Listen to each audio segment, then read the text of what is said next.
Welcome. It's my dog with the Texas Space Navy bringing you another Star Citizen video. And today we have Day 9. That's right, Day 9. Robert Space Industries takes center stage at the Tobin Expo Center. And for all of Intergalactic Aerospace 2953. And boy, do they have a surprise. Well, it's not really a surprise. We found out about this last week, or earlier in this week, with one of their new ships. Let's go ahead and take a look at the RSI Arrastra. So this is going to be it's a mining ship. It's a large mining ship. No, it's not as big as the Orion, but it's going to be bigger than the Mole, of course. This thing actually comes in at around 124 feet long.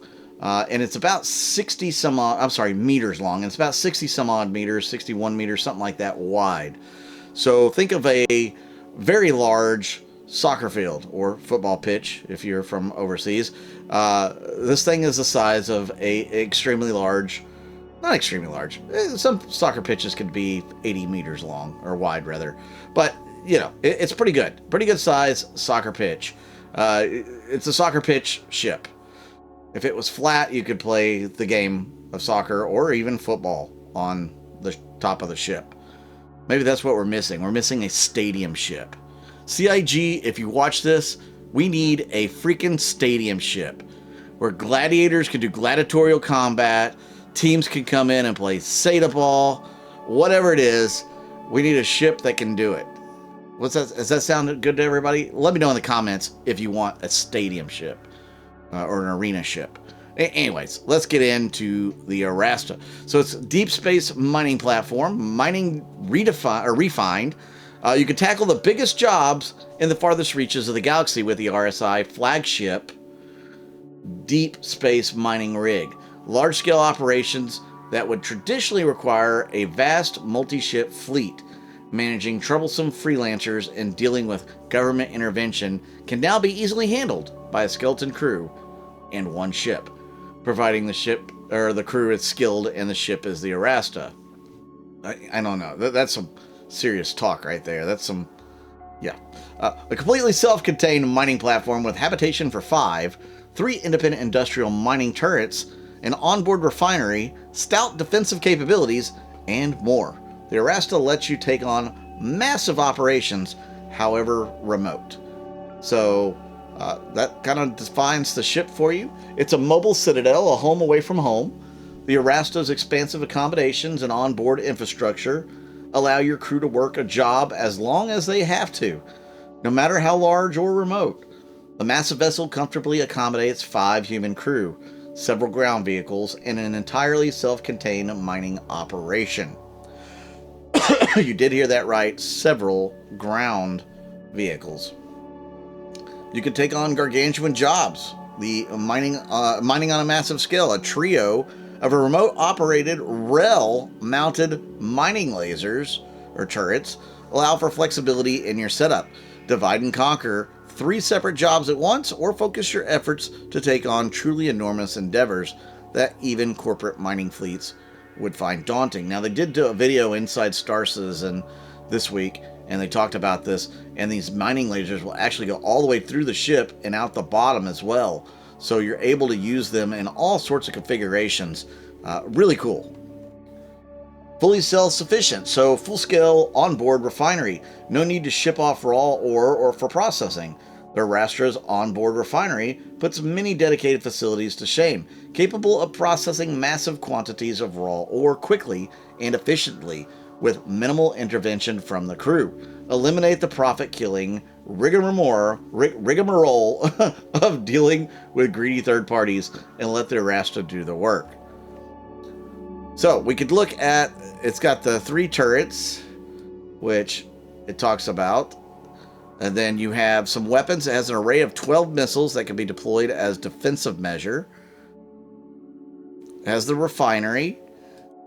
It has 512 SEU of refined material in external racks. That's a lot of SEU, guys. For external carry, that's crazy. Underneath, you have a cargo hold that can hold 64 SEU of cargo. You have an industrial grade tractor beam. And then you have a vehicle bay that will hold multiple ground vehicles. Now, the missiles is all that it lists for defensive measures. I'm not exactly happy about that, but I mean, it looks like it's got lasers on the outside too, but I guess those are probably the mining lasers. I don't know. What are these? Looks like lasers to me. Whatever. Okay, let's take a look at some of these pictures. This looks like the bridge. This is a moving... What is the structure behind the Arrastra that's so massive? What is that? Whatever it is huge. Because you got like 1, 2, 3 Arrastras. They're big, and whatever is behind them absolutely dwarfs them.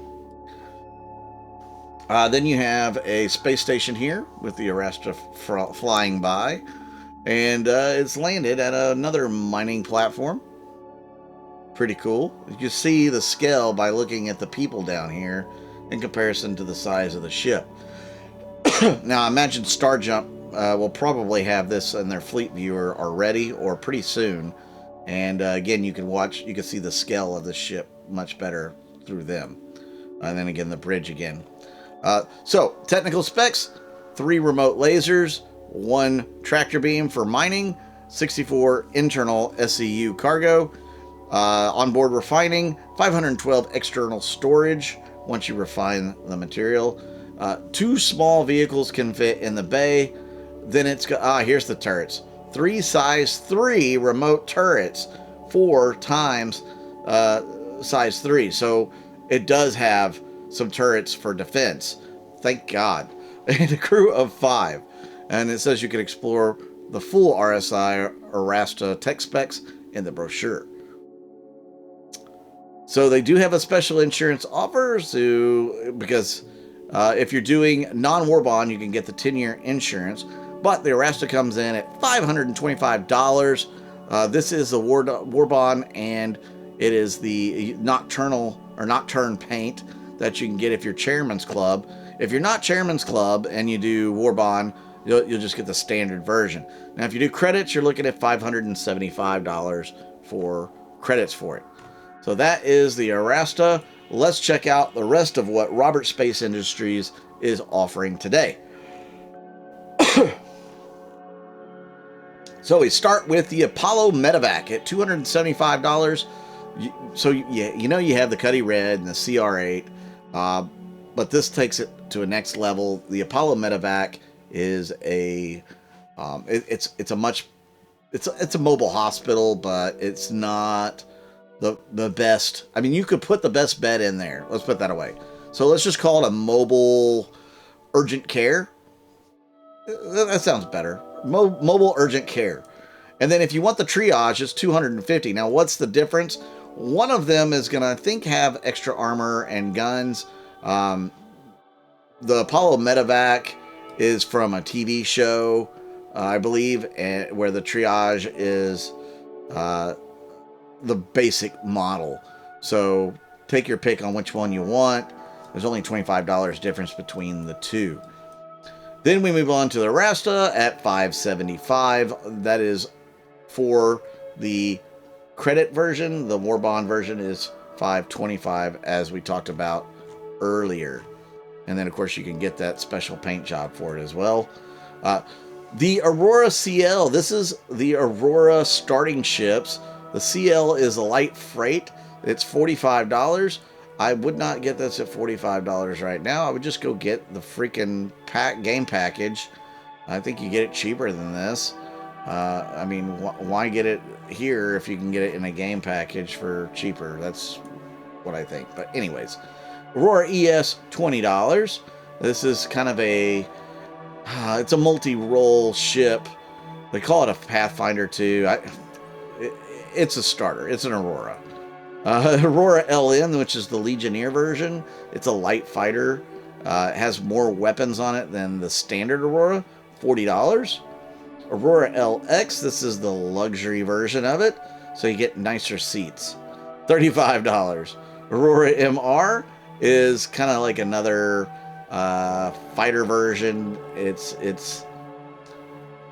Yeah, it's not as good as the LN though. $30.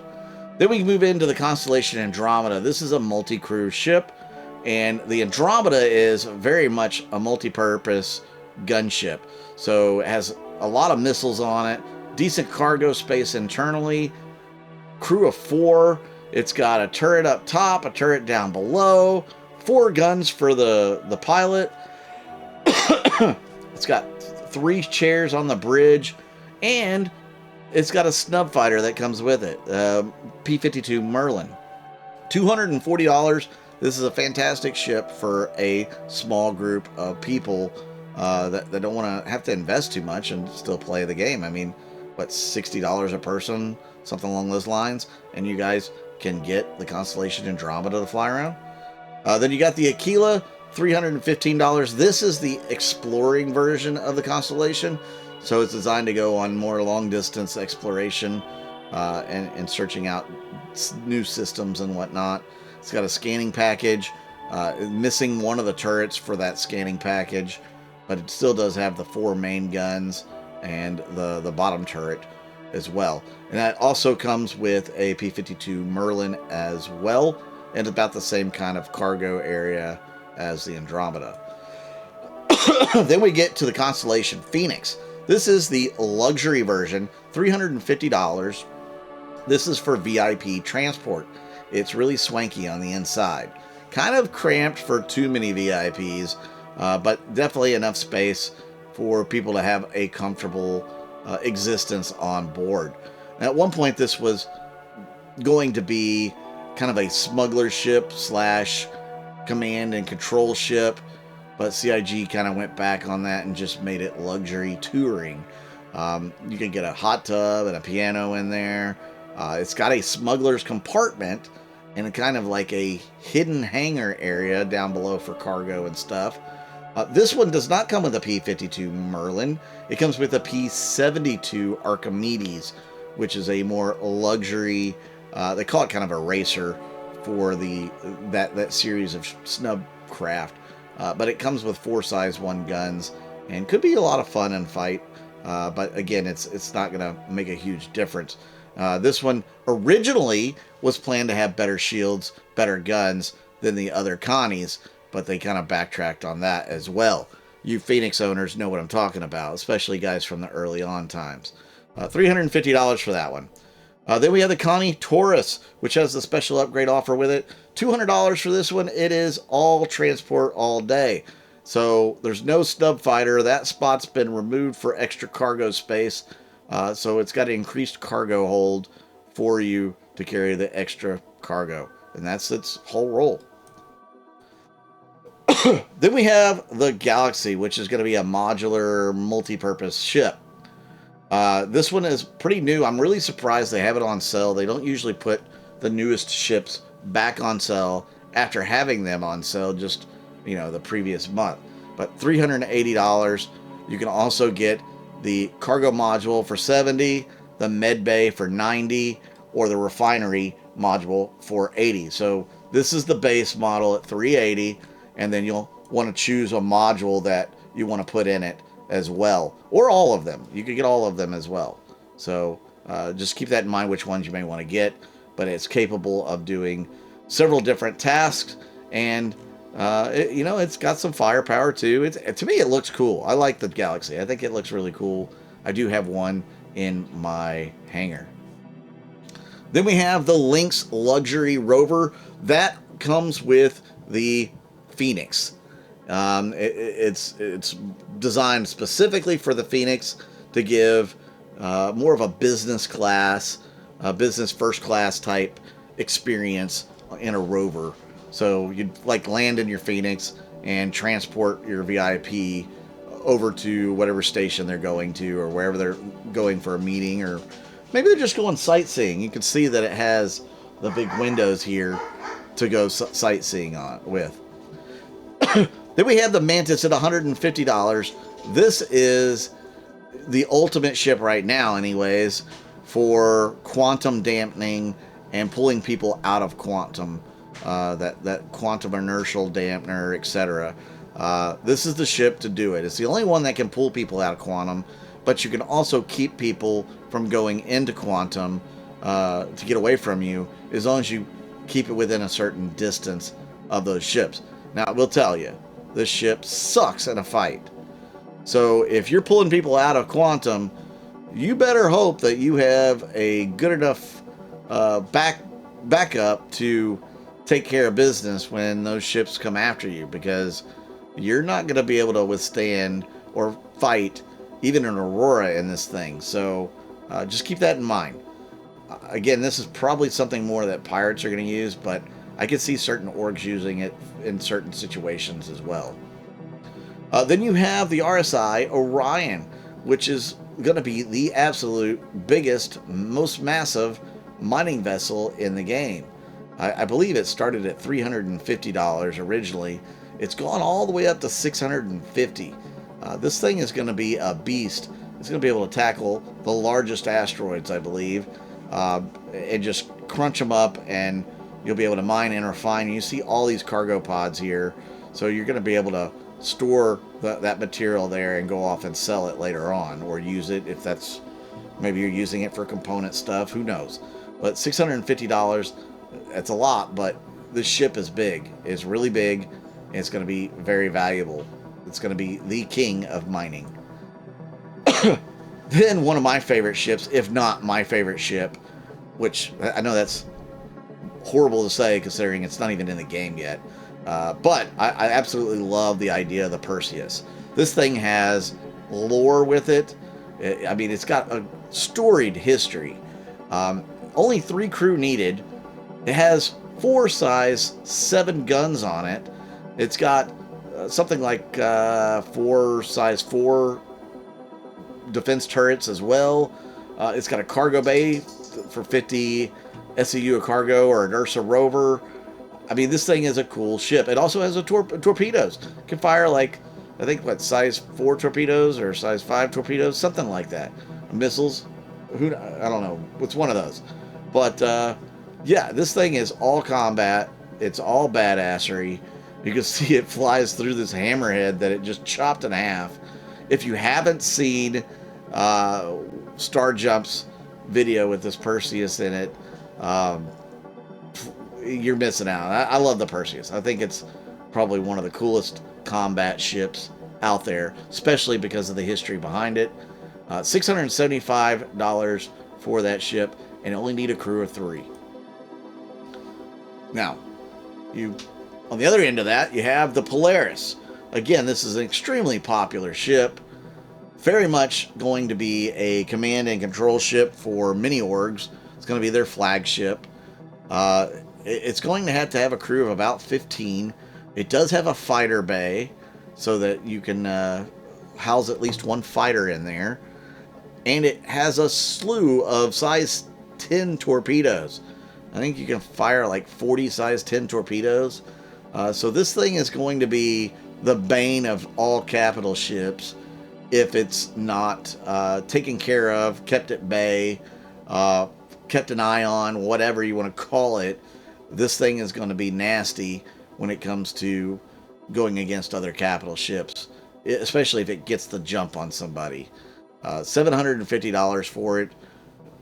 Going to be a pretty cool ship. Scorpius. $240 for this heavy fighter. And this thing has 4 size 3s on the wings, 4 size 3s on the turret that you can have somebody control remotely in the ship. So it's a 2-seater. I mean, that's 8 size 3 guns that you can have firing down range on target. Pretty phenomenal. Then you can go to the Scorpius Antares, which is a single-seater, I believe, but it has an EMP instead of the turret that provides the extra firepower. So again, it's considered a heavy fighter, but it has the EMP. $230. I think that's a good... it should be less than the regular Antares, if you ask me.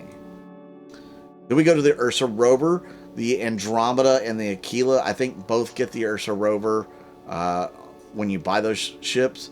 $50 for this thing. It's got enough room for several personnel. I think you can have like 8 people in this thing. It's got a nice little turret on it. It's durable. It's fun to drive. So almost a must-have if you're in a Connie. But you may want to get one even if you're in a Carrack or something like that as well. $50. Then we have the Zeus Mk II CL, which is a cargo vessel. It's obviously the Zeus is an ancient ship, the first ship to do a jump to another system, and the new version of it is pretty cool. I like the fact that they kind of futured it up. But this is the cargo variant at $150, which is a steal. I think this thing will go up past $200 whenever it becomes live in the game. We'll have to see. The Zeus Mk II ES, also $150. This one is the exploring version of the Zeus. It's able to go longer distances. I would compare it more to the Aquila than anything else, but I think it might be slightly bigger. We'd have to compare the stats. Then at $190, you have the Zeus Mk II MR, the marquee version. This is considered an interdiction ship. It has a quantum dampener on it. I think it may have EMP as well. Correct me if I'm wrong. But yeah, this one's all about the combat and keeping people from escaping. And of course, the Taurus is the 10-year insurance. You get the RSI gear pack for $350. Celebration again for $25. The complete pack, RSI, $4,750. War bond, or $5,300 for store credit. There you have it. That is RSI Day, Day 9, here at the Intergalactic Aerospace Expo 2953. What did you think of it? What ships are you going to get? What ships are you going to say, not this time, maybe later? What do you think about the Arrastra? Let me know all that in the comments down below. I'm Mud Dog with the Texas Space Navy. I'll see you out in the verse.